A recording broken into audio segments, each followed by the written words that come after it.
Muy buenas noches, comienza Días Contados en Vía X. Hoy en el segundo piso analizamos el rol de la ministra Carolina Toá, hoy vicepresidenta, en la crisis de los camioneros y desmenuzamos las actitudes pendencieras que se han instalado en el Congreso con amenazas de censura y rechazos varios a partidas presupuestarias, como siempre, junto a Juan Diego Montalva y Paula Walker. Con nuestro columnista Luis Cordero actualizamos el proceso constituyente que no logra avanzar, entre otras cosas, por un nudo clave: si los redactores serán o no electos por la ciudadanía. Además, hablamos del escándalo por el uso de benzina por parte de familiares de parlamentarios, que mantiene a los aludidos en el centro de las críticas. Y al estudio llega la presidenta del directorio del Museo de la Memoria tras la aprobación en el Senado del presupuesto para la institucionalidad de derechos humanos y la postura de la ultraderecha que busca perjudicarla. Comienza Días Contados, contamos todo, contamos con todos.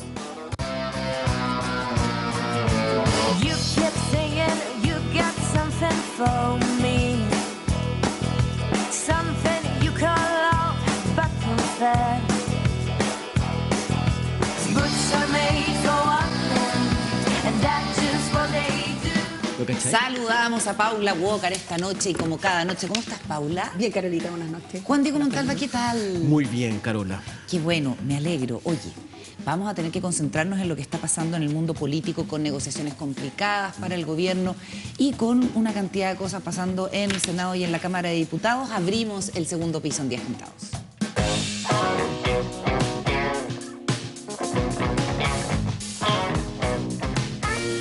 Bueno, no ha logrado desactivarse del todo el paro de los camioneros que han subido su apuesta, estos camioneros organizados en la agrupación Fuerza del Norte.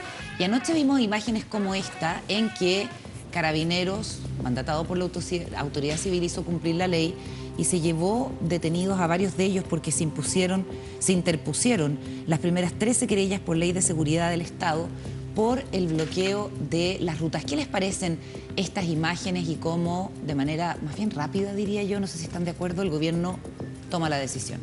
Sí, yo pienso que el gobierno tiene clarísimo que no puede tolerar, y yo espero que si hay otras manifestaciones actúe igual. El gobierno no puede tolerar desórdenes. Mi sensación es que la gente está hasta aquí de desorden, paro, bloqueo de ruta. Que yo voy en mi auto a trabajar, o como comentabas tú, Carola, ayer, un cineasta que iba al norte con sus camiones a rodar una película y que tiene que pagarle 100 lucas a una barrera, porque si no me pagáis, si no baila, no pasa, si no me paga, no pasa. 100 lucas por camión. Un poco territorio de nadie. Entonces, mi sensación es que el gobierno está actuando con agilidad en este tema. Y por otro lado, me parece, estuvimos conversando con una persona que sabe de camiones, que nos comentaba que es una asociación muy pequeñita, que es una asociación que además está corriendo el paro hacia Paine y hacia otros lugares en busca de adhesión, y que lo que más les interesa es tener la adhesión de los camioneros que cubren la ruta Santiago-San Antonio, ruta 78, y Santiago-Valparaíso, ruta 68. Porque es ahí cuando efectivamente la paralización empieza a sentirse más. Claro, pero el tema de los puertos es importante, y ahí también es donde ha habido demasiados casos de asaltos y falta de seguridad. Juan Diego, y el gobierno está utilizando la ley de seguridad del Estado que hasta hace 2 años el diputado Boric, digamos, había que reemplazar. Las cosas hay que decirlas como está son. pidiendo también la ampliación de días para la ley de... ¿Cómo se llama? Para el estado de emergencia en el sur. Sí, son también otro tema que se discutió cuando era parlamentario el presidente Gabriel Boric. Pero ustedes se dan cuenta que es la seguridad, o sea, independiente de lo legítimo que puedan ser. Ahora, yo creo que las reclamaciones de las personas que tienen camiones, bueno, hay una crisis en el mundo, el petróleo viene de afuera, o sea, hay un manejo de los precios que el gobierno ofrece, y ofrece una cierta estabilidad en los precios por un tiempo, pero no puede ser mucho más, ¿no? Fuerte igual las imágenes de los carabineros llevándose a los conductores de camiones. Obviamente tú tienes que resguardar el bien común y la libre circulación de las personas. Y allí se privilegia el derecho de esas personas a la libre circulación por sobre el derecho que tienen estos camioneros a manifestarse. Pero Sí, igual ¿te es parece fuerte? Sí, A mí no. igual es A mí fuerte. me gustan. Sí, porque no son delincuentes, te fijas, son personas No, que... no son delincuentes, pero están afectando la vida de todos Por nosotros. supuesto, por supuesto. Estoy O sea, 100% de acuerdo y con entonces eso. el problema es que cuando tú le afectas la vida, de una cosa, por ejemplo, yo viví un tiempo en Nueva York y era muy sorprendente para mí ver las protestas en Nueva York. ¿Ya? Eran 6 personas con unos cartelitos perfectos puestas en un rinconcito y que estaban paradas en silencio. Anda a saber tú si tenía resultado su protesta, pero no afectaban en nada. Que la policía americana en ese Y no sentido no es muy afectaban. tolerante. No sé Entonces, si es un buen ejemplo. No, lo que quiero decir es que hay un momento en que tú te puedes manifestar, pero la manifestación no puede Sin alterar afectar al el otro. orden de la ciudad. ¿Viste cómo celebraban los japoneses el triunfo Sí, ante Alemania ayer? exactamente. En las calles de Tokio, no, bueno, sí. así con muy poco, No, ese de la no, pero oficina en es una genial. oficina, sí, impresionante, impresionante. Pero ponían la luz roja y salían Así todos a es. la calle y eran cientos de personas, Pues- celebraban, ponían la luz verde y se retiraban, muy ordenados, muy conscientes de los espacios del otro. 90 días sin subir el precio de los combustibles, Es lo eso que- fue lo que ofreció El el gobierno. ministro Marcel, que ayer dijo que financiar el paquete completo de peticiones de los camioneros equivalía a financiar la salud primaria todo el año. Sí. Entonces yo creo que el gobierno también ha sido bien didáctico en explicar Y cuánta flexible. plata le cuesta, ¿cierto? Pero los camioneros subieron la apuesta. Siempre se repite de nuevo la tesis que hemos conversado estos días, que es el hecho de cómo yo creo que es una torpeza de parte de los camioneros. Ahora con Pablo estábamos hablando con esta persona que es muy conocedora del mundo del camionero. Y que es el hecho de que estos son camiones chicos, camiones Tolva, que tuvieron que explicarme. Ahí Pablo se reía, que era un camión Tolva, que son ¿Y camiones camiones... 3 cuartos también? ¿O son Tolva, camiones Tolva. grandes? No, Camión son, chico. son Tolva, camiones Tolva, chicos, Tolva. una organización muy pequeña que surge a raíz del atentado y de la persona Asesinato. de un camionero en el norte. De Brian Castillo. Claro, y que están buscando, claro, como buscar apoyo en San Antonio, en Valparaíso, que no han logrado.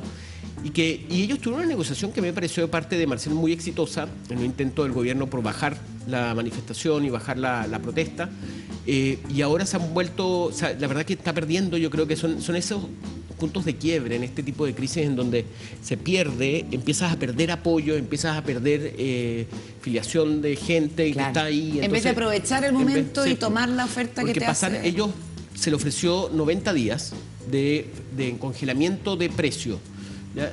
A mí eso me parece brutal, o sea, yo creo que no. ¿Por qué lo congelamos? Lo hablamos con Pablo otro día. ¿Por qué le congelan los precios a ellos y no a los taxistas, por ejemplo?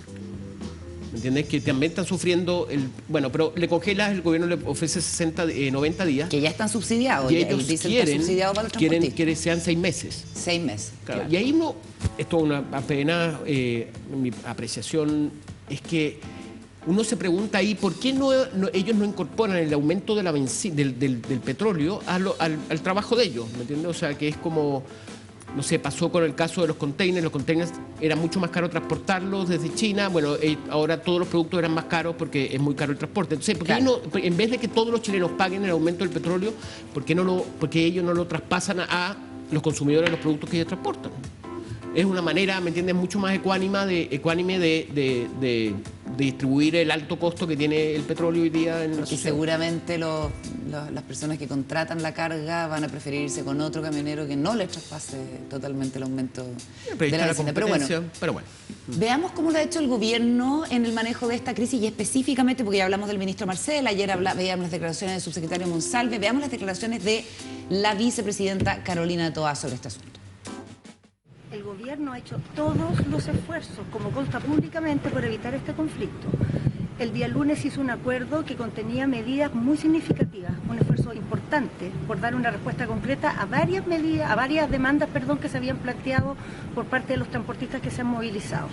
Pese a ello, después del lunes, ha habido grupos que han mantenido una interrupción del funcionamiento normal de las carreteras y eso ha afectado a las personas. Eso ha afectado la circulación, está afectando el abastecimiento en distintos puntos del país. No es aceptable, no lo vamos a tolerar.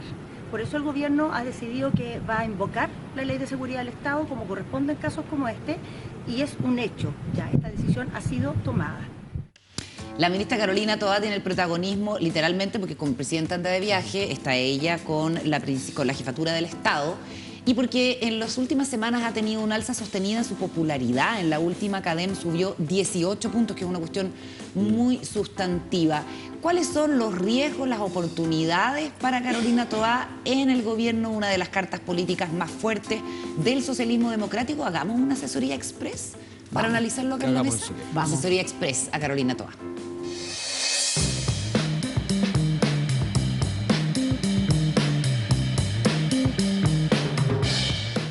Juan Diego Montalvo. Asesoría Express. No, yo estoy muy impresionado de la popularidad de la ministra del Interior. Creo que es una ministra del Interior que indudablemente ha marcado la agenda en el tema de seguridad, en el tema de carabineros, seguridad en tomar medidas, apoyados también por otro muy popular en el gabinete, que es el subsecretario del Interior, Manuel Monsalve. Pero a mí me ha impresionado cómo lidera las encuestas. Estaba viendo las encuestas, miren, Tú Influyes, ella tiene un 59% de popularidad. ¿Ya? En la academia, en la última academia, tiene 63% de popularidad. El presidente en la última academia tenía un 31% de popularidad. Entonces uno ahí se pregunta, ¿hasta cuándo va a poder seguir subiendo Carolina Toá? ¿No? ¿Cuál es su techo? ¿Cuál es su techo? ¿Cómo va a ser la convivencia dentro del gabinete? Yo creo que ese es un tema delicado. No olvidemos, ahí yo tengo dos casos muy patentes en la historia política de Chile reciente, en donde hubo el liderazgo o la popularidad de ministros chocó con presidentes. Uno, Lagos y Insulza. Ricardo Lagos Escobar tuvo un ministro popular que era José Miguel Insulza y hubo un momento en que se cortaron las relaciones, dado el nivel de exposición que tenía Insulza. Y Lagos, ¿me entiendes?, tenía un círculo que lo cuidaba y lo protegía y veía esto como una amenaza. De hecho, lo más impresionante fue que cuando Lagos postula a José Miguel Insulza como secretario general de la OEA, José Miguel Insulza creyó que era para sacarlo de la agenda política nacional. Claro, de la escena política porque te acuerdas que Insulza se pensó que fuera candidato presidencial, todo, entonces como que quería sacarlo de la agenda. Y el otro, bueno, es Sebastián Piñera, que no dejaba a nadie subir. ¿Por qué? Porque era un presidente que se le conoció como el presidente del micromanagement, que es que todos los ministros, todo lo que hacían los ministros lo sabía él y le daba el visto bueno en estas reuniones bilaterales en donde ellos quedaban siempre como en segundo plano.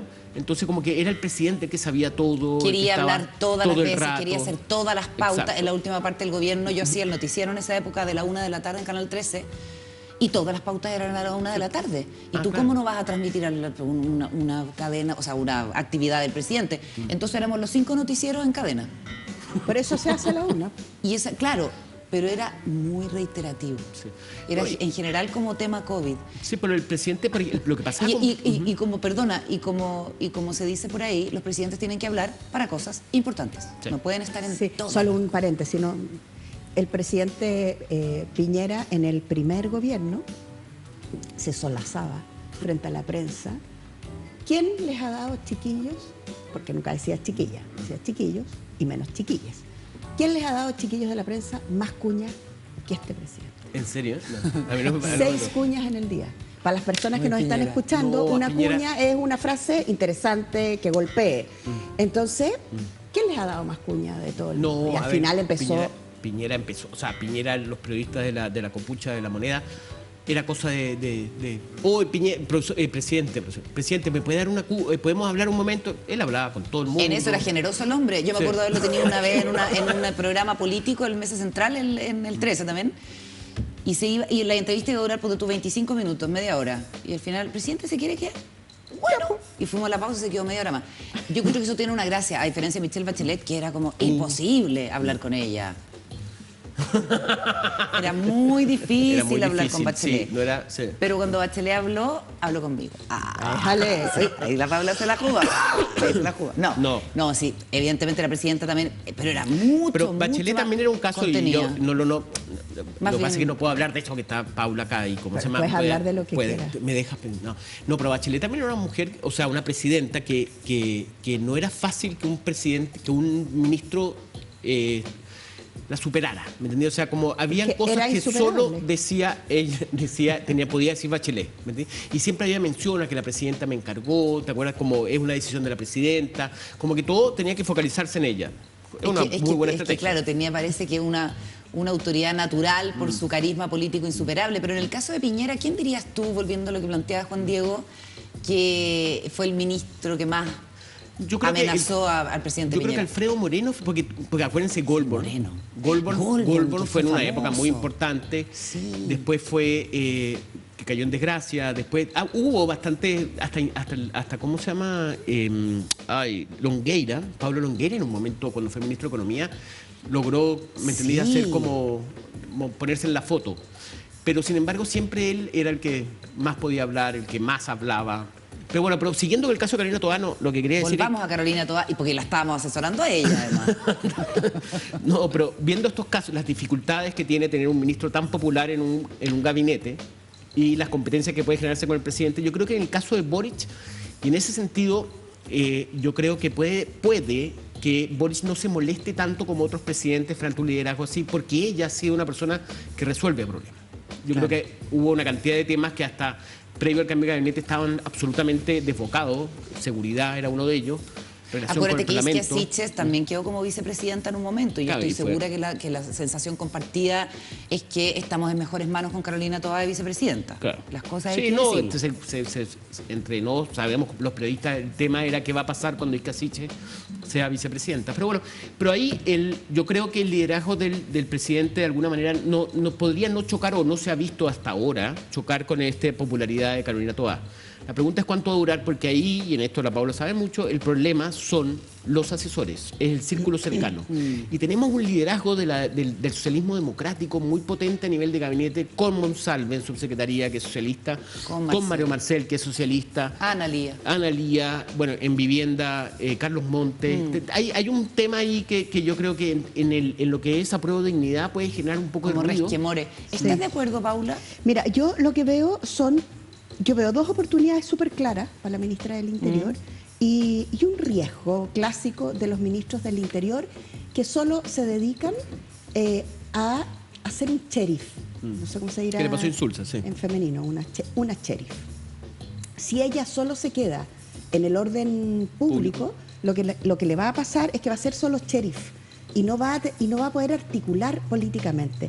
Yo creo que la ministra puede ordenar internamente el gobierno harto y además articular políticamente. Y hay un área que yo creo que ella también podría aportar, y por eso su oportunidad, que es la gestión del gobierno. Yo creo que este es un gobierno que tiene que mejorar su gestión, tiene una gestión todavía un poquito débil, y mi impresión es que la ministra podría apoyar junto con... La trilogía es política, técnica, dentro de la técnica la gestión y la comunicación. Eso hace que los gobiernos puedan tener una cierta armonía. No significa que les vaya bien, pero significa que tú tienes tres ámbitos muy relevantes del quehacer gubernamental, y mi sensación es que la ministra ahí, en la técnica, en la política y en la comunicación, como esencia de la marcha del gobierno, puede tener oportunidades súper interesantes. ¿Ves amenazas?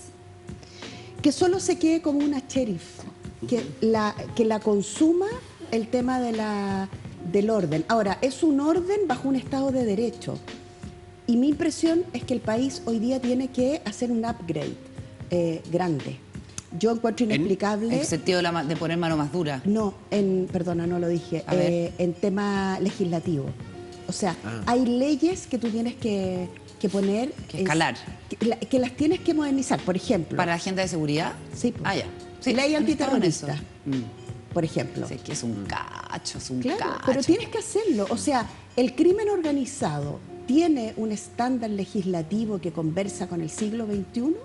Eso es una pregunta que le corresponde a ese ministerio. Sí. Igual han estado trabajando en eso, eso es lo que han Sí. querido empujar. Todo el tema de carabineros, por ejemplo. Sí. Sí, que se La han modernización quejado- de se han quejado mucho de que ya mucho carabineros. cafecito. La No ley avanza, antiterrorista, no avanza. el presidente lo dice, e inmediatamente que dice hay terrorismo en el sur, se dice la ley no nos sirve, Claro. pero no compromete políticamente una modernización, que es lo que corresponde a un país como el nuestro, una ley antiterrorista moderna que apliques en todo el país. Otra ley que no Pero sé, tú bueno. dices, el riesgo de Carolina Toá es quedarse como la sheriff. Y que eso, claro, o sea, en el fondo tiene que entrar y salir del tema de seguridad. Así es, porque para eso tiene dos subsecretarios que son ahí bien aguerridos. intensos en eso, sí. Oye, cambiemos de tema, vámonos al Congreso. Ya, de la sede del Ejecutivo nos vamos a la sede del Legislativo. Eso sí que está más o menos. Nosotros estamos súper escandalizados con todo lo que está pasando en el Congreso, ¿cierto? Venimos a Completamente. declararlo y estamos en una campaña, Como programa. Una porque campaña recuperen por un Congreso serio. la cordura, exactamente, por un Congreso serio. Siempre, siempre generalizar es una lata. A los que lo están haciendo bien, chiquillos, no se den por aludido y chiquillas también. Oposición acusa a Vallejo de esparcir noticias falsas y recortan 60% el presupuesto de la CGGOP. Pequeño contexto, la semana pasada se tramitó el presupuesto en la Cámara Baja, pasó al Senado con varias partidas rechazadas, entre ellas las de seguridad y las de la institucionalidad de derechos humanos, que finalmente fue aprobada por el Senado. Se revierte el rechazo en la Cámara Baja, ya vamos a estar hablando de eso en el próximo bloque, pero en el Senado, Iván Moreira, el senador de la UDI, se asoció con Juan Castro, el senador que invitó a Pancho Malo, que es independiente, pero pertenece a la bancada de Renovación Nacional. Estamos hablando de ese señor. Que el presidente de Renovación Nacional dijo que iba a verse en el comité político del partido si era conveniente o no que este señor permaneciera en la bancada, porque está en la bancada, aporta votos, trabaja junto a Renovación Nacional, después de haber invitado a Pancho Malo a la sede del Congreso en Santiago. Cri, nunca supimos, no se tomó ninguna determinación. Ahí está el señor Juan Castro trabajando en la bancada de Renovación Nacional y Rojo Edwards. Entonces, de estos tres senadores dijeron del Partido Republicano, vamos a quitarle presupuesto al Ministerio Secretaría General de Gobierno por la razón de que la ministra Vallejo anda esparciendo noticias falsas. Y de refilón eso también afectó a la SECOM, que es la Secretaría de Comunicaciones, a la que se le había reasignado una plata porque en el anterior gobierno se le habían bajado bastante el presupuesto.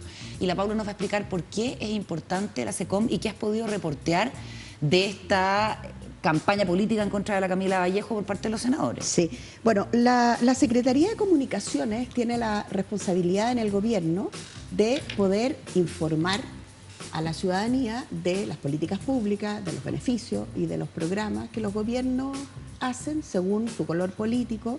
Y de coordinar también la comunicación del todo el gobierno, que eso es lo más latero que puede pasar en la SECOM. O sea, tiene que hablar con todos los encargados de prensa de los ministros. De los ministros, y coordinar que no aparezcan 4 ministros el mismo día, que el discurso sea unívoco y realmente un poco más orgánico de lo que... Sí. ¿A los subsecretarios no los ve la SECOM?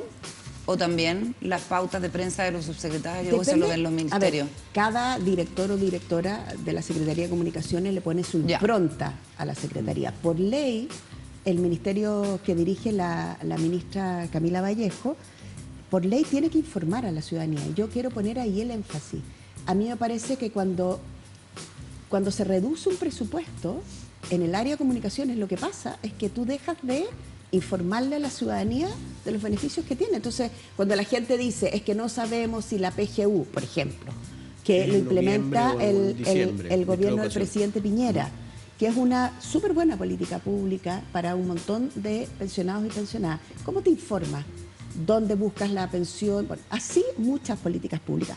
Pero reporté que aquí lo que hay, un poco en nuestra campaña por un mejor Congreso, un mejor Parlamento, es que hay como una pelea del senador Iván Moreira en contra de la ministra. Pero está enojado. Pelea solo porque ella no... No, pero como, a ver, tú dices que Él está él lo ha hecho en enojado. otros momentos. Tiene como o sea, una tiene obsesión Tiene con una ella. obsesión. Hay historial. Sí, mira. tiene una obsesión con la ministra Vallejo.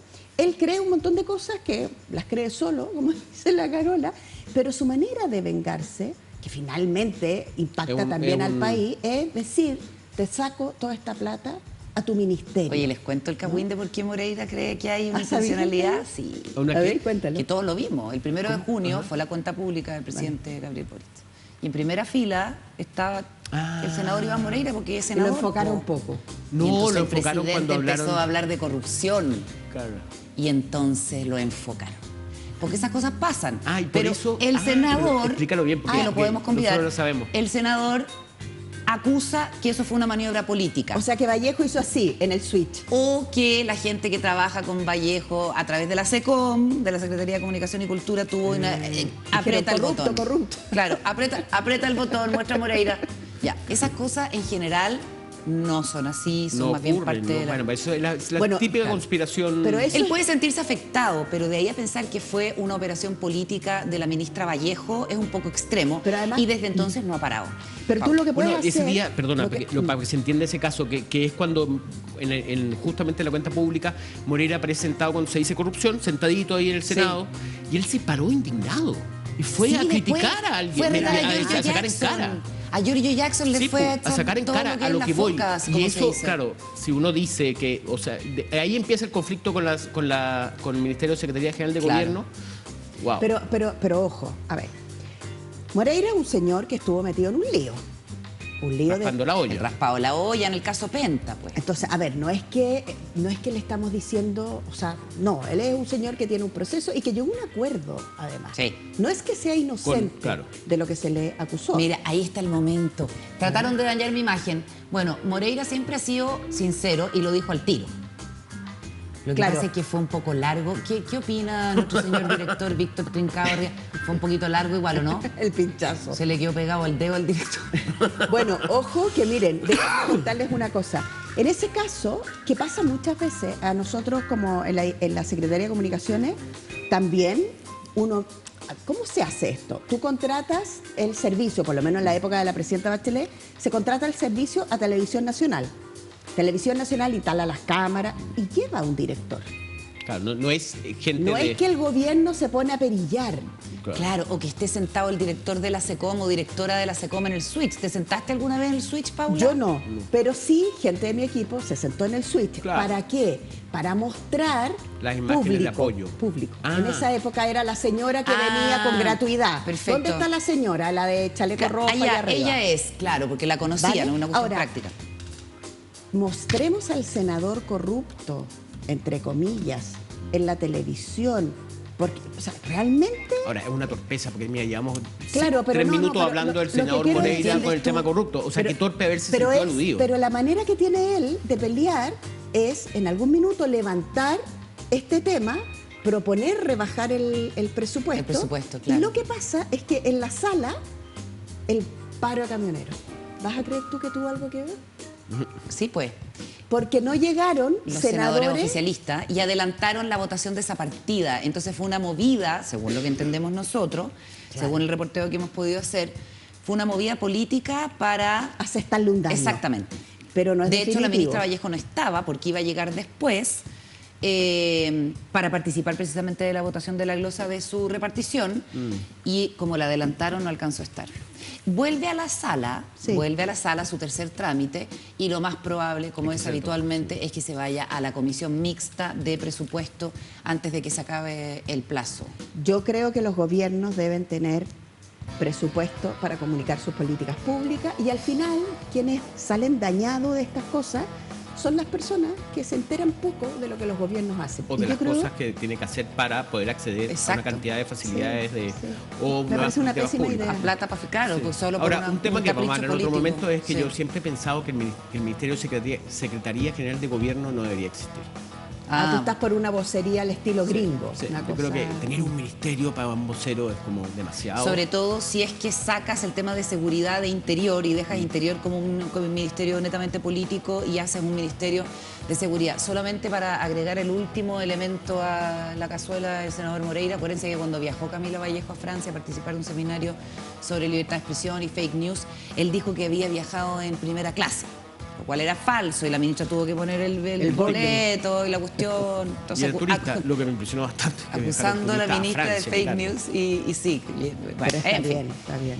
Nos vamos a la pausa. A la vuelta hablamos de la institucionalidad de derechos humanos a propósito de que en el Senado se repuso el presupuesto para, entre otras cosas, el Museo de la Memoria con la presidenta de su directorio. Antes, WOM tiene algo que contar. Iniciamos este segundo bloque y ya estamos junto a nuestra invitada para hablar de la institucionalidad de los derechos humanos. Decíamos en el primer bloque que en el Senado se repuso la partida presupuestaria para patrimonio cultural que contemplaba dineros para el Instituto Nacional de Derechos Humanos, para el Museo de la Memoria y para otros sitios de memoria que habían sido rechazados en la Cámara Baja con distintos argumentos de diputados de ultraderecha que ya vamos a revisar. Nos acompaña la presidenta del directorio del Museo de los Derechos Humanos y la Memoria, que fue además su fundadora, Marcia Scantiberi. ¿Cómo estás? Bienvenida. Muy bien y muchas gracias por la invitación. Por favor. Hoy día las necesito menos, pero hasta ayer estábamos en ansia. ¿Verdad? Cierto, Sí, claro. ¿Llegaron a estar así en preocupación? No, mira, yo realmente pensé en todo momento que era una locura, esto era una situación delirante y que realmente el Senado confiaba en que nos iba a restituir el presupuesto y las partidas. Pero uno siempre tiene que estar alerta y por si acaso, porque todo puede suceder, Todo y más puede en suceder. estos días de tanta Marcia, crispación. bueno, antes de seguir la conversación tenemos que dar otra información sobre Marcia, porque Marcia es periodista, se ha dedicado a las políticas culturales mucho tiempo, trabajos en medios de comunicación, libro, ha sido jefa de nosotros tres que estamos en la mesa. Sí, qué raro. Así que es una persona a la que queremos mucho y además es mi tía, es la hermana de mi mamá. Así es que Vas ella a es transparentar el asunto así. una tía, públicamente. una tía muy admirada y muy querida. Creo que es importante que la audiencia lo sepa para entender además quiénes somos los que estamos sentados acá, pero ahora somos entrevistadores y entrevistadas. Paula.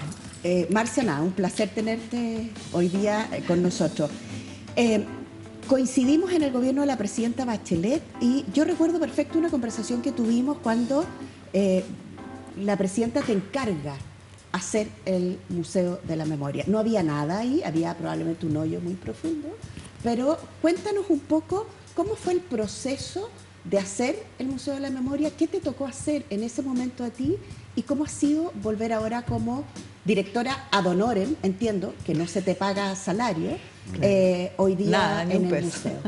museo. No, mira, nosotros nos conocimos en la campaña de Ricardo Lagos antes de Bachelet. No, mira, fue muy impresionante porque en realidad yo acababa de ser nombrada por la presidenta Bachelet directora en el directorio de Televisión Nacional, donde estuve, entre otras cosas, casi 10 años, porque fui reelegida, pasé mucho tiempo en la televisión. Pero en esos mismos días la presidenta Bachelet me llama, yo pensé que era para ajustar algo con respecto a mi participación en el directorio, pero no.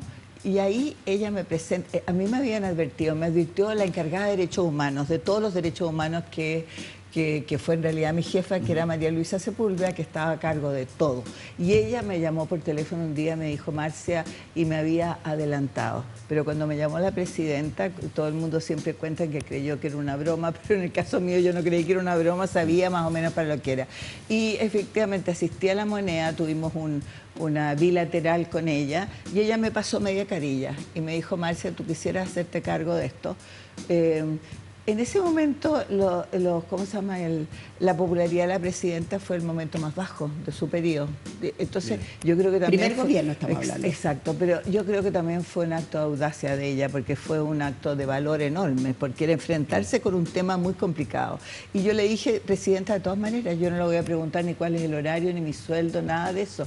Pero yo he luchado toda mi vida por esto, yo había sido directora de Villa y Grimaldi, así que acepto encantada el desafío. Teníamos muy poco tiempo, este museo se construyó en un tiempo récord. Bueno, Marcia, el Museo de la Memoria es uno de los más visitados. Cuando viene gente de otros países, es una de las paradas obligadas. Habitualmente está lleno de actividades, un museo vivo. Y en ese sentido, mucha gente resintió esta movida política de que se le rechazara el presupuesto al Museo de la Memoria y que, sin embargo, como dijimos, ahora fue repuesta.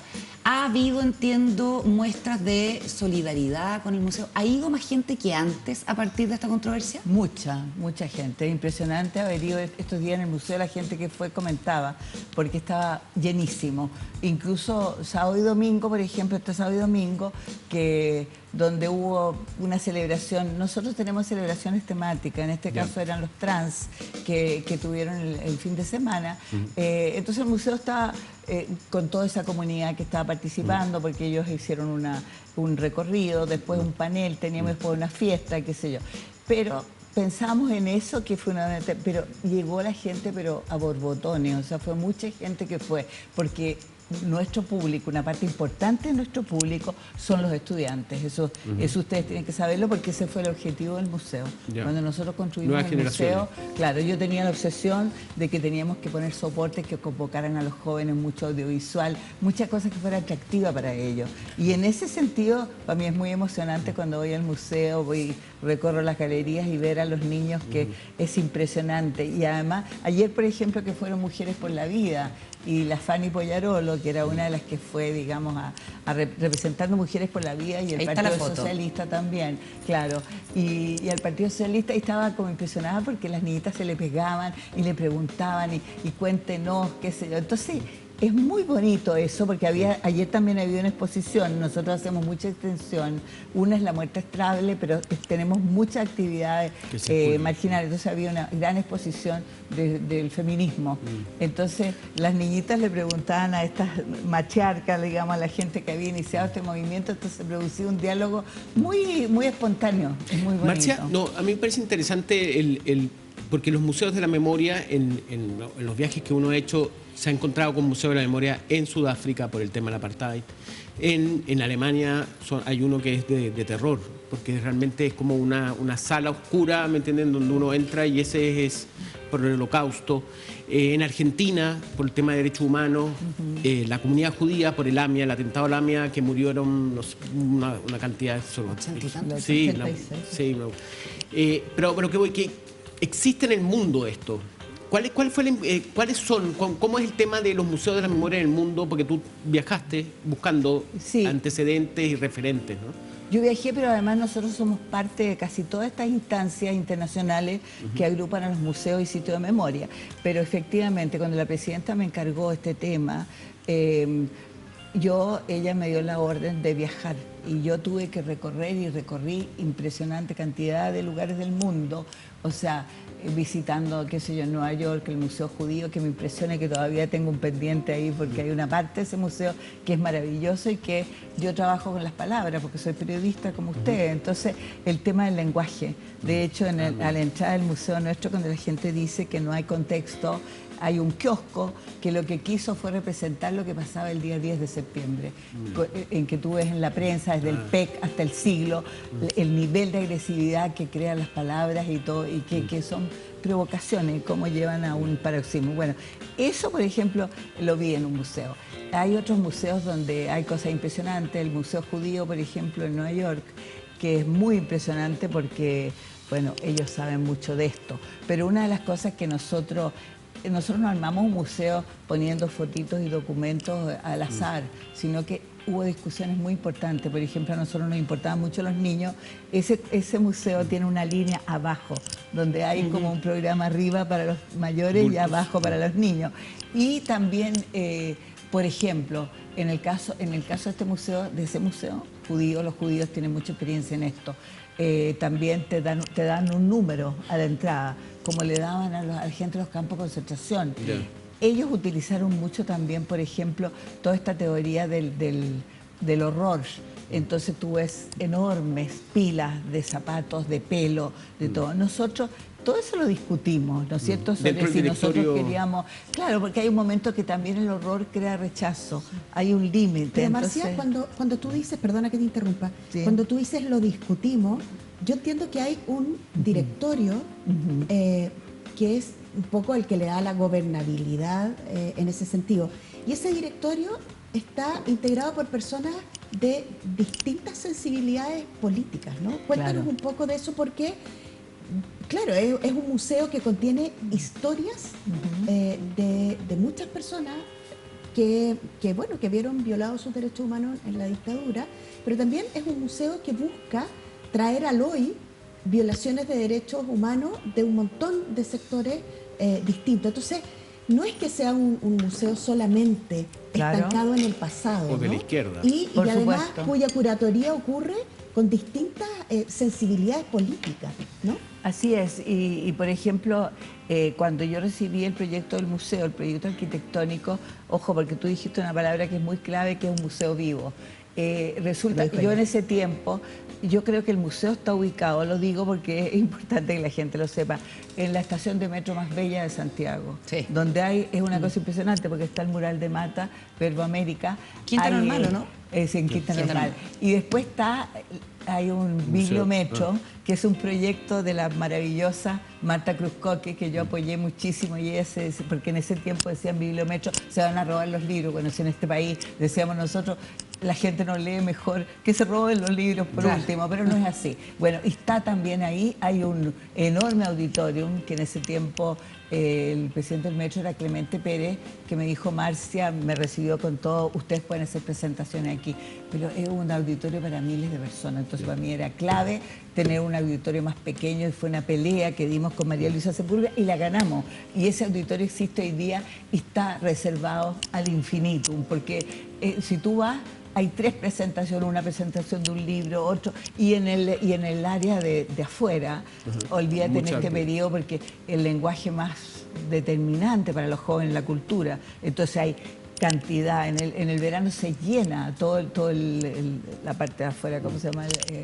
Que están estas escaleras enormes. Sí, en las graderías se llena de conciertos, ahora tenemos planificado con el Grupo Congreso, qué sé yo.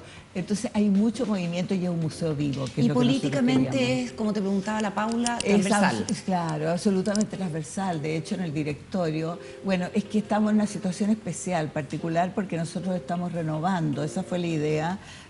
Por eso entonces renuncian María Luisa Sepúlveda y Francisco Esteve, y el directorio se renueva, no entero, porque tú no puedes que cambie todo el mundo y una continuidad.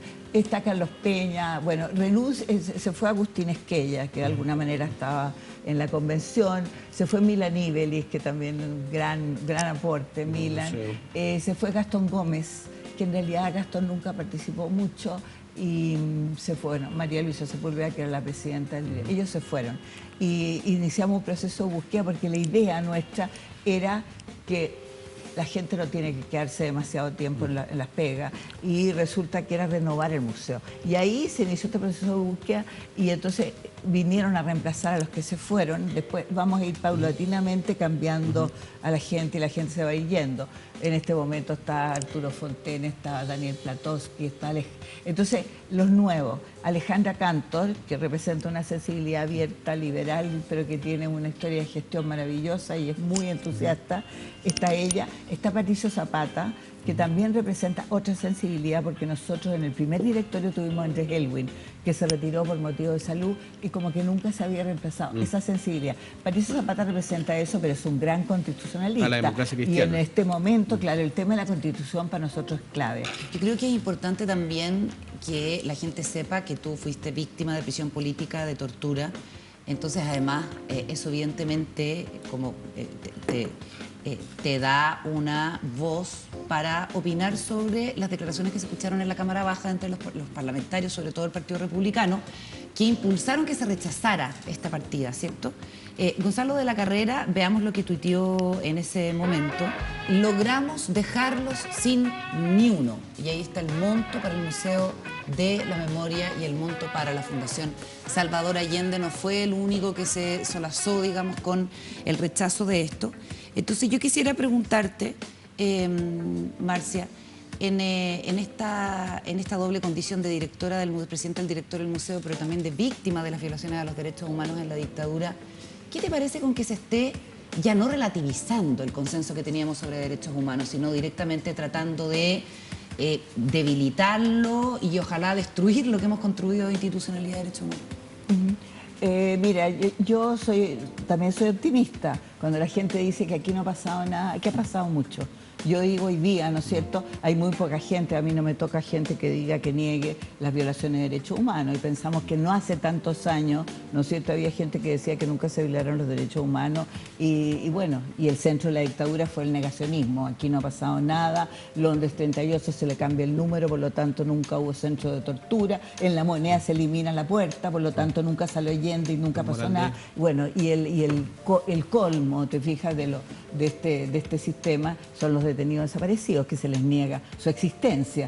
El museo nace para darle dignidad a las víctimas. Es impresionante, pero el centro del museo es la nube que llamamos nosotros, que son las fotografías de toda la gente que fue asesinada en este país o fusilada, qué sé yo, y aparecen ahí. Y lo que es interesante que ustedes no saben es que cada ciertos meses, durante 3 meses, la semana pasada pasó, vienen todos los familiares de las víctimas que no están incorporadas a esta fotografía, a esta nube, porque la idea es construir memoria entre todos. Esto le pertenece a todos, los derechos humanos no son de la derecha y de la izquierda, son de todo, y el país, y lo que quiso la presidenta Bachelet era justamente, y es lo que plantea la intervención de Yar, es aquí todos hemos sufrido, ¿te fijas? Entonces son figuras Eso lo hizo Alfredo Yar, un artista chileno muy famoso muy que vive en importante, Estados el que Unidos. más ha trabajado en la memoria, yo creo que en el mundo, ha hecho cosas de Ruanda y todo.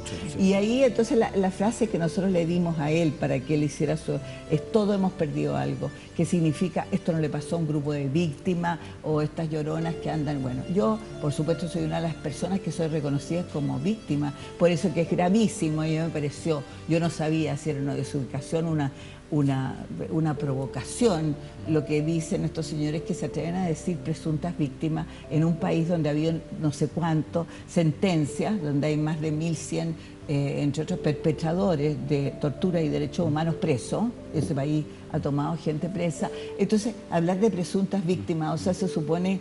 Como yo creí que eso ya estaba superado, entonces yo creo que a toda la gente del mundo de los derechos humanos nos dejó desconcertados. A mí me van a decir que soy presunta víctima. Fui víctima, absolutamente víctima. Fui torturada y fui humillada porque tampoco esto se termina, eso es lo que también es un error. Mira, ya, entonces esta gente tuvo reparación y ahora que no molesten más, ahora pasamos a otro capítulo. No es así, eso te pena toda tu vida. Tú eres otra persona. En el momento que recibes tortura, sobre todo en prisión, es una humillación que te crea un antes y un después. Tú después no eres la misma. Y en el caso de la gente, por último, yo soy una persona que tengo recursos, que vengo a un medio, que soy conocida como periodista, pero hay gente que fue ignorada, no existieron nunca más. Entonces el museo se crea para darle visibilidad a las víctimas. Ahí están sus fotografías, están sus historias, pero esa gente nunca va a descansar en paz, además que viven en la miseria, por supuesto, la mayoría de ellos, pero no descansará nunca en paz, eso te lo dice cualquier psicólogo elemental, hasta que su sufrimiento y su desgracia no sea reconocido por la sociedad entera, no por su hermano, por su familia, por sus amigos, por los que los quieren. Entonces, eso es muy emocionante en el museo, que yo te decía, cuando me toca la semana pasada ver, hay un escalador que trepa, te fijas, con una grúa y todo, y va poniendo esta fotografía, que es una cosa como bastante inusual, extraña, y está toda la gente ahí mirando a sus seres queridos. Entonces hay una reivindicación social. Ahí está Marcia, ¿por qué cree? A ver, no hay algún sentido, no sé, de autocrítica en términos de que por qué hay gente que todavía puede estar diciendo estas cosas? ¿Qué ha pasado que no ha logrado calar en personajes, me entendéis? Porque la verdad yo soy un gran opositor a lo que está pasando en Venezuela, lo que está pasando en Cuba, que son casos en donde la izquierda está violando los derechos humanos, y Nicaragua, ¿para qué hablar? O sea, que es un horror. Entonces, la verdad que uno ve que la derecha y la izquierda pueden ser víctimas, ¿no? Por supuesto. Y victimarias. Y victimarias también. Entonces, ¿por qué ustedes no han logrado que el señor de la carrera u otros que salen a decir y a cuestionar la posibilidad de esto? No, pues en Alemania nadie critica, o sea, no existe una persona pública que salga a decir, mire, ¿saben qué? No, aquí lo del holocausto es mentira. Mira, yo creo que nosotros estamos en un contexto nacional y mundial. O sea, no nos olvidemos que la ultraderecha ha avanzado en muchas partes y que también se han dicho barbaridades, no solo acá. Pero yo, por eso te digo que me pareció, nosotros tuvimos una señal pero clarísima, te fijas, cuando preguntamos, ¿irá a venir gente? O cuando Sebastián Piñera nombra a Mauricio Rojas, en el museo no cabía un alfiler, porque estuvo toda la comunidad artística. Se volcó todo el mundo en apoyo, porque él dijo que era el Museo de la Mala Memoria y que era un montaje y salió rápidamente. Y en el museo, imagínate, o sea que la gente que dice esta barbaridad fue notificada de que cuando se están enfrentando a una situación como esta, no están enfrentando, como te decía, un puñado de víctimas, sino que la comunidad entera, que están ahí vigilantes. Yo en estos días he recibido en el museo, me han hecho entrevistas y todo, una solidaridad impresionante, que era impensable antes. pero por supuesto que siempre va a haber gente de este tipo y estamos viviendo en una sociedad tremendamente, ¿cómo decirte?, crispada, pienso yo. Ese es el contexto, no estamos en un momento muy pacífico. Muy Liviandad. pacífico. Marcia, el gobierno del presidente Gabriel Boric en su primera cuenta anunció una voluntad política de seguir buscando víctimas que hasta el día de hoy no aparecen. ¿Qué piensas de la política de derechos humanos del presidente Gabriel Boric? Yo pienso que, bueno, si él ¿cómo se llama?, ha hablado sobre su disposición a este tema, me parece muy bien, porque además es una ordenanza, es decir, hay no sé cuántos tratados que Chile ha firmado donde esto es una obligación moral de la sociedad. Además, yo insisto ahí, esto es un tema de Estado, no es un tema de gobierno. Pensemos que Sebastián Piñera, hablemos de Sebastián Piñera, así como cometió el error de nombrar a Mauricio Rojas, pero nosotros nunca nos bajamos, tuvimos un presupuesto de continuidad, que ojalá tuviéramos más presupuesto, porque ustedes comprenderán que después de 10 años, 11 años del museo, todo está fallando. Y tenemos apoyo, ¿cómo se llama?, apoyo privado. De hecho, yo me reuní la semana pasada con la Konrad Adenauer, vinieron la gente de Corea del Sur, el embajador y todo, y van a financiar, ya firmamos un convenio para financiar y cambiar alguna tecnología que está. ¿Y Piñera nunca bajó el presupuesto? Nunca bajó el presupuesto, nunca, no tuvimos problemas con eso, no bajó el presupuesto, tampoco olvidemos, porque hay que ser justo, él habló de los cómplices pasivos, ¿se fija? Cuando fue lo de Mauricio Rojas, él se ocupó de decir, yo no estoy de acuerdo con lo que dice el señor Rojas, y salió del gobierno. Y trasladó O sea, también, un detalle muy importante, trasladó a nada más y nada menos que Mamo Contreras. Sí, Mamo Contreras, es Y decir, cerró cosa el que penal nosotros habíamos guerrillero. esperado desesperar. Entonces, hay que ser justo con eso. Yo espero que Boric, de hecho el otro día pasé un día entero casi con Irina Caramano en el Museo del MIM, Ya, que es un museo gran de- museo sí, maravilloso. precioso. Y yo creo mucho en las asociaciones. Yo cuando estuve en Cultura, fui directora de Cultura, no había ministro en ese tiempo, era como ser ministra del mar en Bolivia. Pero fíjate que hicimos caminar las cosas con asociaciones, con otros ministerios. Martita Larechea se involucró, hicimos proyectos juntos. Ahora estamos con el MIM trabajando. Y por supuesto, en nuestro directorio, de hecho, hay un comité ejecutivo, yo soy la presidenta, el segundo mío está, ¿cómo se llama?, Daniel Platowski, tesorero. Que es de RN, hay que decir, Daniel Platowski es RN, ¿no? Renovación Nacional. Él dice que no, es Renovación. independiente ya. Ahora es renunció. independiente, sí. Pero es que hoy día todo el mundo es independiente. Y cómo sea, bueno. Y en segundo, el segundo es Álvaro Humá, que es el presidente de Villa Grimaldi. Entonces tú dirías, es que ustedes compiten, es que no competimos, es complementario. Y la gente que viene a ver el museo quiere ver Villa Grimaldi, quiere ir a Londres 38, ¿te das cuenta? Marcia, se nos acabó el tiempo, pero quiero preguntarte cómo anticipas lo que va a pasar el próximo año, los 50 años desde el golpe de Estado, con este clima además de un sector político que cada vez tiene más fuerza, sobre todo si lo apoya la derecha de Chile Vamos, que está en el camino de negar o relativizar las violaciones de los derechos humanos. Bueno, primero estábamos hablando de gobierno, espero que el gobierno, yo sé que el gobierno está trabajando en esto. Nosotros estamos asociándonos con muchos, tenemos asociaciones también con canales de televisión, podríamos asociarnos con ustedes. No, porque hay que aprovechar lo que ya está. O sea, realmente nosotros tenemos una cantidad de materiales. El museo es una fuente indescriptible de riqueza humana, porque también el museo se crea porque los protagonistas de esta historia, ¿no es cierto?, de este periodo, bueno, estaban muriendo o perdiendo la memoria. Entonces era muy importante, eso está ahí. Y como decía la Paula recién, el museo tiene dos partes, una que es la muestra estable y la otra es que nosotros, por ejemplo, nosotros tenemos, como decía, tema. Este año estamos profundizando en el tema de las mujeres, antes estuvimos con los pueblos originarios, pero este año nosotros estamos trabajando y también va a servir para los 50 años con el tema de las segunda y tercera generaciones, nuestros nietos. ¿Qué piensan los nietos de este país? Que hoy día los encuentra de nuevo divididos, ¿ves? Claro. Sí, sí. No, yo solo si tenemos un segundo, a todas esas personas que no han ido al museo o que terminan enterándose de estas batagolas pequeñas o grandes, ¿cómo los invitarías tú? ¿Por qué es importante que una mamá, un papá que cree más o menos o que siente que no tiene que involucrarse en estos temas porque la política, ¿cómo los invitarías a que fueran a visitar el museo? Le invitaría también a defender el presupuesto, ya no necesito, no, porque como decía en Cultura yo, invertir en derechos humanos, o sea, los derechos humanos no son un gasto, son una inversión en democracia, en verdad, en justicia y en servir a los niños, que es muy importante para nosotros, pero también vaya al Museo de la Memoria, porque sin memoria, te ubicas que significa el no olvido, no podemos olvidarnos de lo que sucedió en este país para que nunca más vuelva a suceder. Si nosotros no enfrentamos el presente, no podemos trabajar en el futuro, ¿no es cierto? Y eso es, y si usted va al museo se va a dar cuenta, no hay retórica ahí, no hay calificaciones de nadie, está todo lo que tiene que estar y la idea es que la gente, que si usted va al museo, que entre, es decir, que salga con más preguntas que respuestas. Marcia, muchísimas gracias por la conversación Gracias, tan Marcia. especial acá en el programa. Nos vamos a la pausa, a la vuelta estamos con Luis Cordero en Vía X. Gracias.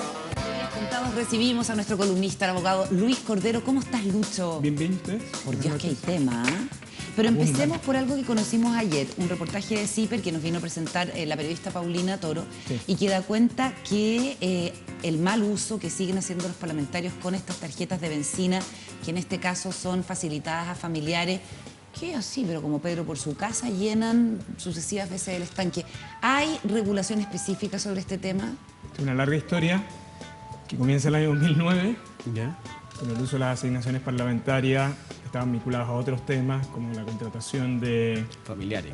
familiares y de asesorías que no se ejecutaban. El Congreso tenía bastante libertad para el gasto de esas asignaciones. El copy-paste, que se llama en su Pero no momento. solo eso, sino que habían otra serie de contrataciones que se realizaban, y entre otros estaban, recuerden, los pasajes de avión, el uso de la benzina, eran muchos temas. Esto termina en una denuncia, en una investigación penal bien no, conocida. ahí está el caso Cartas, ¿o no? También. No, el caso Cartas es Ya. distinto, es Ah, ya. anterior, de hecho. Y en ese momento se produce una crisis. El fiscal regional de Valparaíso era Jorge Abot. Jorge Abot inicia la investigación y hace incluso comparecer a algunos parlamentarios. Llega, uno podría, como la imagen, a las puertas del Congreso. De esos terminan algunas salidas alternativas, pero la tensión en el Congreso fue de tal magnitud que el Congreso tuvo que despachar en un proyecto de ley distinto, que era una modificación a la ley orgánica del Congreso. Estaban en comisión mixta. Hago el contexto para que ustedes dimensionen la tensión que esa investigación provocó en el Congreso.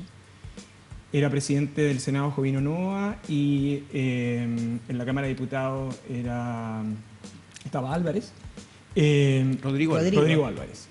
Pero esto era una preocupación transversal, o sea, no esto era un transversal. A todos estaban manchados. o sea, todos preocupados, para Ya. decirlo en términos legales. Y eso es el origen el nacimiento del Comité Externo de Asesorías de Asignaciones Parlamentarias. Y lo que hace el Congreso es crear ese organismo con integrantes externos, aunque debían tener cierta trayectoria, y ahí comienza progresivamente a establecerse una regulación, que esto es parte de la historia de lo que no se sabe, que provoca profundos roces entre ese Consejo de Asignaciones Parlamentarias y los parlamentarios, porque implicaba una gran cantidad de restricciones, rendiciones, etc.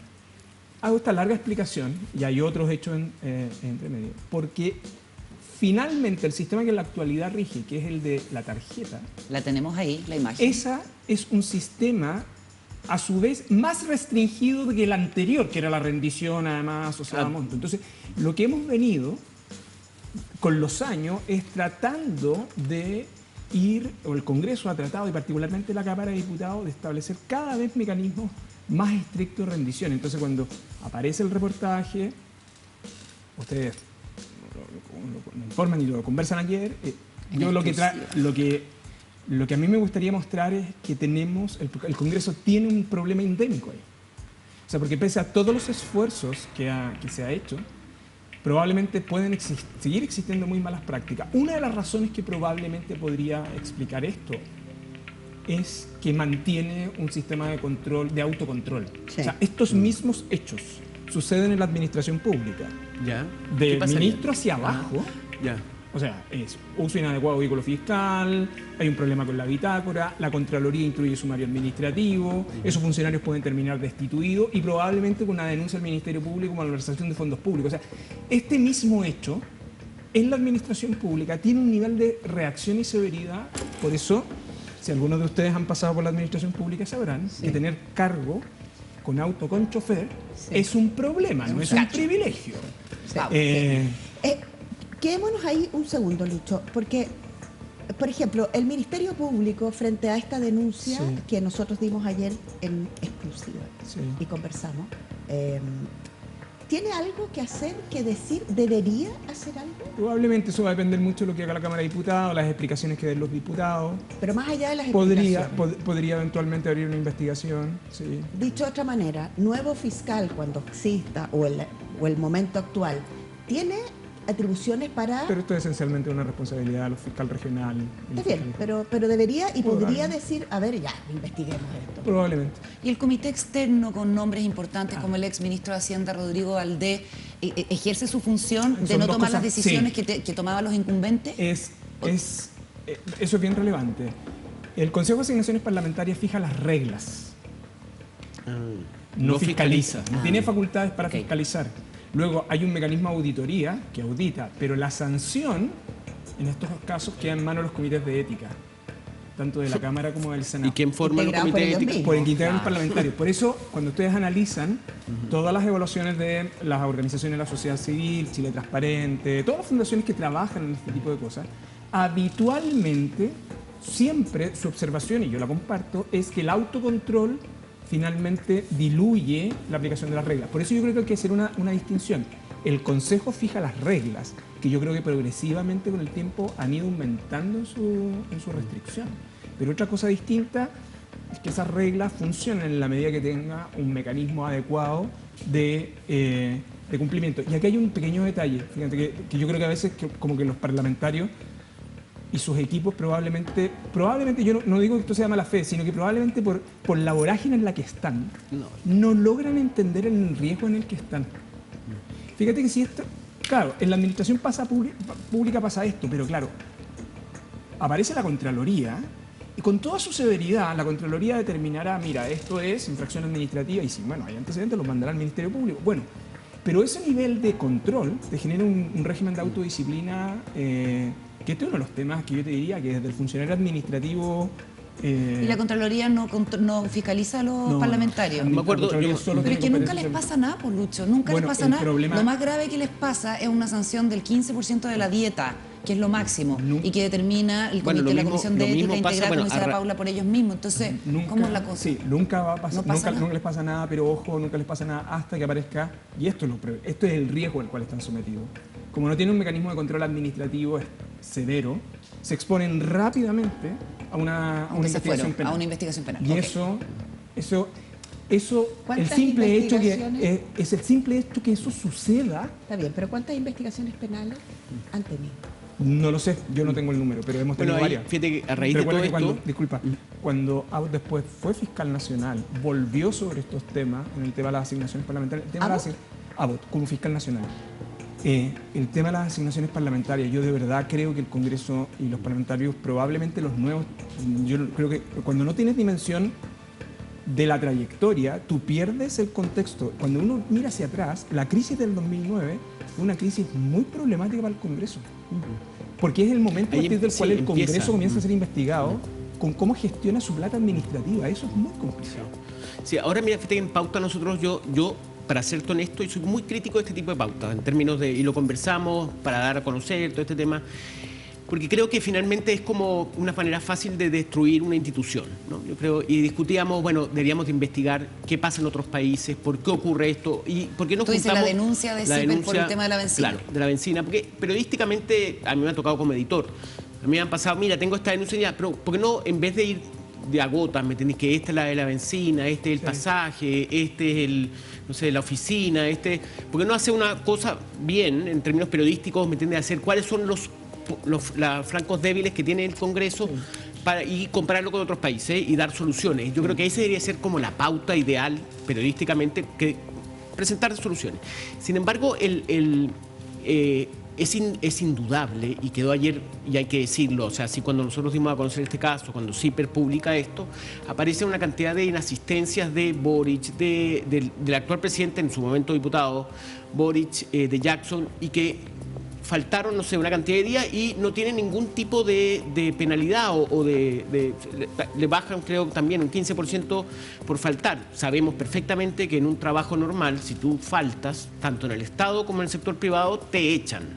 ¿Entendés? Entonces, hay un detalle ahí que es importante y justamente tomando lo tuyo de que esto no ocurre, no puede ocurrir en el trabajo, si trabaja en el espacio público, acuérdense del ministro de Bienes Nacionales, el gobierno de Bachelet, que hacía mercado con el auto oficial, ¿te acuerdas? Es una subsecretaria. La de la Comunicación. frambuesa. No, la frambuesa es de subsecretaria, pero hubo un ministro de Bienes Nacionales que la señora iba a hacer supermercado. Sí, se ocupaba, sí. Sí. ¿Quién era? Era... No me acuerdo de Sí, ese caso, ese caso Juan es Diego. feroz. Después me fue nombrado me embajador. quedó grabado que dijiste Sí. hacía mercado, así se dice Sí, en Venezuela, ir al supermercado. supermercado. Hacía mercado en con España se con el dice carro. eso. Sí. Pero- Bueno, pero a lo que voy que tiene una pena, ¿me entiendes? Y es indudable que hay que conseguir penas, no sé si pena es la palabra, pero ¿me entiendes? Que tenga consecuencias para las personas que cometen esos errores. Yo estoy de acuerdo contigo, pero yo por eso hice la breve trayectoria, porque yo creo que el Congreso, o sea, ha hecho cosas. O sea, el escenario del 2009, donde Era además había escandaloso. libertad en los pasajes aéreos, donde los parlamentarios hacían aporte de su pasaje para realizar actividades o rifas Campaña. Claro, en sus en distritos. su distrito. Eso es hoy día sencillamente imposible por todo lo que se ha avanzado en esta regulación. Lo que quiero decir, lo que muestra el caso de las tarjetas, es que pese a todos los esfuerzos que se han realizado, igual pueden seguir existiendo malas prácticas. Pero aquí también, o sea, lo que quiero decir es que uno también tiene que reconocer lo que se ha avanzado. Pero hay algo que se va haciendo estructural. Y uno de los elementos que yo creo que es estructural es que el Congreso tiene un mecanismo de autocontrol. Y yo creo que es razonable pensar en un mecanismo que sustraiga, así como las asignaciones parlamentarias, las reglas son definidas por personas distintas, las reglas, no la fiscalización, las reglas. La fiscalización yo creo que razonablemente es el momento de pensar que esté fuera, porque de lo contrario los parlamentarios quedan extremadamente ¿Podría asumirlo expuestos. la Contraloría? Ahí hay una discusión sobre cuál es el tipo de Contraloría, pero Pero es Oye, dale, Paula. No, solamente iba a decir que es interesante siempre mirar esta idea como del desprestigio, siguiendo a Juan Diego, que hablaba de ir como no contando de a gotitas, la historia de la vecina, la historia de los pasajes.